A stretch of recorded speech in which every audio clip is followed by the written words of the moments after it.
Não importa de que lado você esteja, acredito que ninguém concorda com guerra.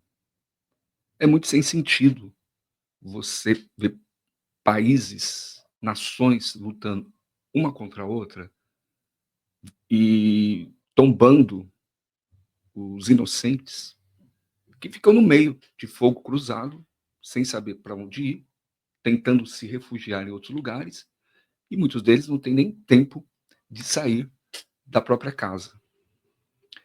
Essa guerra entre Israel e o Irã, ela tem, além de todo o poder bélico, toda a vaidade da guerra, do exército, né, envolvido nessa batalha, você tem ainda um ingrediente que coloca ainda mais fogo, coloca mais lenha nessa fogueira, aliás, que é o ingrediente religioso.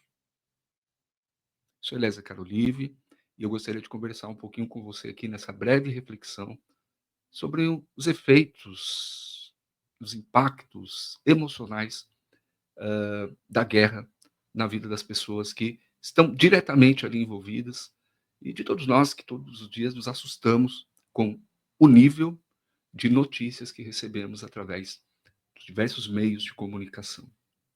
Se você desejar e se você quiser nos ajudar, deixa aqui o seu like, o seu joinha, isso nos ajuda bastante a prosseguir aqui no projeto no YouTube e também se inscrever aqui no canal, esteja conosco aqui, que é um prazerzão ter você com a gente, tá bom? Olha, nós estamos falando de dois países que acreditam em Deus, falam sobre Deus. Israel, povo judeu, historicamente traz consigo a prerrogativa de que tem o grande Deus Yahvé, que é um Deus que acolhe, um Deus que abençoa, um Deus que escolheu esse povo para que abençoasse a todas as nações da terra. Então Israel tem na pessoa de Yahvé, a figura de Yahvé, o grande Deus que rege não só sobre Israel, mas sobre tudo e sobre todos, e eles têm o livro sagrado que é a Torá, a qual rege ali o comportamento dos crentes dessa religião. Do outro lado, o Irã não é diferente. É uma religião distinta da de Israel? Sim.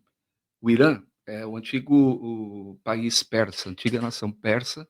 Muita gente pensa que o Irã é árabe, mas o Irã, na verdade, não é árabe, né? Eles são persas, então muda a língua, muda a cultura, muda muitas coisas. Mas o que eles têm de parecido com os árabes é a religião, que é a religião muçulmana. Apesar de que a religião muçulmana, a ala, a vertente que o Irã segue, ali a sua maioria são xiitas, enquanto que a maioria dos países árabes segue o segmento dos sunitas, dentro do islamismo. Né? Mais ou menos como se fosse no cristianismo, protestantismo e catolicismo. Mais ou menos, guardadas as devidas proporções. Mas o Irã crê em Deus também. Eles creem em Deus. Né? Então, eles chamam Deus com um nome diferente. Não, os judeus chamam de Yahvé, eles chamam de Alá. Eles creem no único Deus também. Também tem um livro sagrado, que é o Alcorão, que determina qual é o comportamento, fala também do amor ao próximo, fala também de como eles devem proceder com a sua vida, com a sua existência. Então, é muito difícil nós olharmos para esses países, esses dois que estão agora nessa guerra sem sentido nenhum para o mundo todo, mas não só eles, outras nações também, que diz a mesma coisa, que creem em Deus e estão ali, ataviados em guerra. Né? Vivem numa posição bélica, se estranhando. Né? E são originalmente como se fossem irmãos também.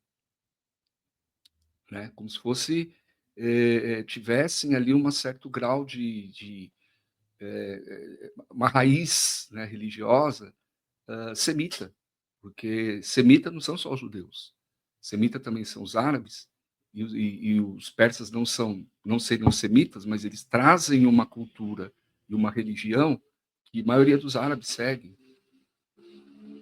né?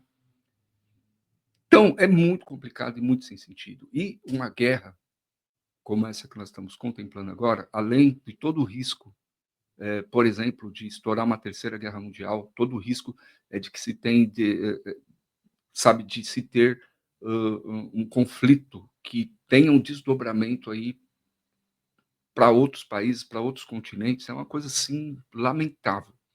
Mas para além de tudo isso, é muito cruel nós contemplarmos os inocentes que estão morrendo. Né? Foi feito, inclusive, por alguns psicólogos, um estudo sobre a guerra de Israel e os palestinos, essa guerra que a gente viu recentemente, que ainda tem esse imbróglio, né?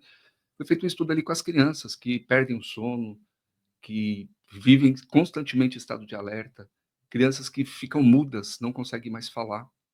Tamanho medo, tamanho impacto emocional na vida dessas crianças. E qual o futuro dessas crianças, desses adolescentes? Aqueles que sobrevivem, porque milhares e milhares morrem nessas guerras. Então, quem ganha com isso? Então, a gente percebe, pessoal, um certo narcisismo nacional, narcisismo patriótico, né, desses grandes líderes. Porque o que é o narcisismo a não ser você buscar o seu próprio interesse, você ter o seu orgulho próprio e você não pensar no outro, no irmão, no próximo, você não tem empatia pelo outro. Você querer só o vem a nós, você querer só se impor. E nós estamos contemplando na figura de diversos líderes aí, religiosos comportamentos muito, mas muito narcisistas e até mesmo psicopáticos, né? Ameaçando, né? Dizendo, olha, é melhor que se esvazie a cidade, olha, cuidado, porque se atacar aqui, eu vou atacar ali, aí outro rebate de lá para cá, e fica essa guerra de discurso, essas guerras de narrativas, que vão saindo, né, desse âmbito das narrativas e vão atingindo o âmbito da vida real, da realidade. Então, é lamentável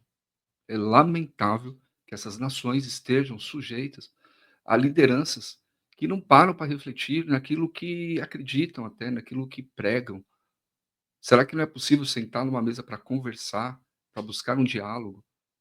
Será que não é possível tratar essa guerra ou esses conflitos de uma outra forma, de uma forma mais politizada, de uma forma mais amigável, até mais religiosa, por que não? Entende? Então, olha, o que eu tenho para dizer para você aqui em relação a essa questão é que, assim, gente, nós temos pouco a fazer a não ser vir aqui, trazer nossas reflexões e de nós nos unirmos em oração por essas nações e de nós não entrarmos em debates inócuos ou vazios que não vai nos levar a lugar nenhum. Então não interessa a sua nacionalidade, não interessa, por exemplo, se você está aqui no Brasil, de repente você tem aí uma origem árabe, judaica, síria, persa. Nós somos todos irmãos, gente. E é a hora da gente se unir e tomar cuidado com o que você posta nas redes sociais, com os diálogos que nós temos para a gente, sabe, baixar a poeira. Você está entendendo? Deixar de lado as vaidades e nos reunir em prol da nossa casa, que é a terra, e da nossa irmandade, que é toda a humanidade. Né? E você que é cristão, porque eu sei que a maioria que me acompanha aqui no canal é cristão, seja evangélico, católico, ortodoxo, não importa. Você não pode dizer, isso não tem nada a ver comigo, essa guerra não tem nada a ver comigo. Tem sim, gente, porque irmãos nossos estão tombando diante dessa guerra. E aqueles que não estão morrendo, milhares, milhares, milhares, estão ficando com impactos profundos emocionais, dos traumas que já vem trazendo de outras guerras e dessa agora, e sem expectativa de quando vai acabar, do que vai acontecer. Não é? Então, é hora de nós vigiarmos, nos unirmos em oração, e ajudarmos no que for possível. De repente, você pode se engajar aí num projeto, numa ONG, alguém que você pode, de alguma maneira, contribuir. Se você puder, faça isso, mas a gente já contribui bastante, se não entrar em debates que não levam a lugar nenhum, e mantendo sempre o estado de vigilância e oração para que os rumos dessa guerra não tenha aí um desdobramento mundial e a coisa acaba ficando muito, mas muito pior do que já está. Todo o nosso respeito ao povo de Israel, ao povo persa, os iranianos, todos que estão no Oriente Médio, todo o nosso respeito às vítimas e a nossa oração para que haja uma solução para essa guerra, para esse conflito. Que haja paz em Jerusalém, que haja paz em Israel, que haja paz no Irã, que haja paz na terra. Esse é o desejo do nosso coração. Um abraço fraterno, fiquem todos com Deus e até o nosso próximo vídeo.